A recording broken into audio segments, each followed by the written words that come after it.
So, do you not know what's good? Are you new to Counter-Strike or are you just curious? Well then, this is the video for you. With my 5,000 hours of CS, hitting the highest ranks in matchmaking and faceit, I think I got a pretty good idea of what's good and bad.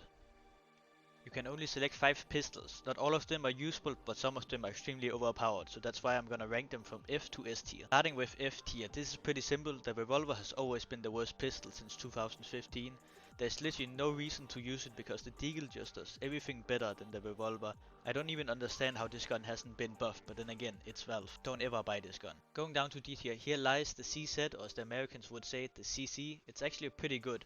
But like the R8, the 5.7 and the Tec9 does almost everything better than the CZ. The only case I could see it useful is on CT, using it kinda like a Zeus, where you stand close to a corner and shoot them if they rush B, but then again the 5.7 is probably better than that in that scenario.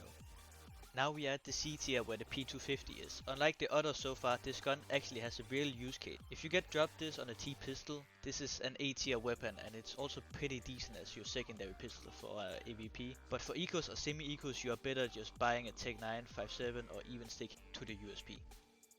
In C tier we also got the Glock. This is a starter pistol and the only thing it is good for is rushing in the T pistol. This weapon is terrible any other time. If you are thinking about full eco, please buy a Tec9 or P250. B tier. This might be controversial, but I think the dual Berettas are only good as a CT in pistol rounds or rushing, for example B tunnels on Dust 2.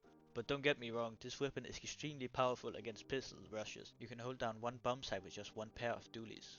Also in B tier we got the P2000. This is probably the most forgotten weapon in Counter-Strike for a good reason. It's just a USP, but it feels way worse and has one more bullet. Our first and only A tier is the USP. This might be a surprise, but this weapon is extremely good, especially at longer ranges, and it's actually pretty decent on eco rounds. You can't go wrong for $0. Now for the first S tier we have the 5.7 and holy moly, this weapon is broken. For only $500 you can one-tap someone with head armor and it's very spammable. You can even run and gun with this. If you are never buying at the 5.7 you are making a mistake.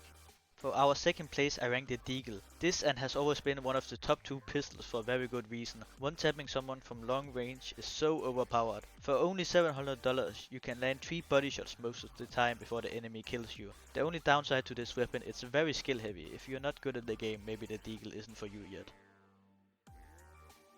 For our first place we have the Zeus. No, but seriously, is the Zeus a pistol? I guess so. We're giving that an S+ tier.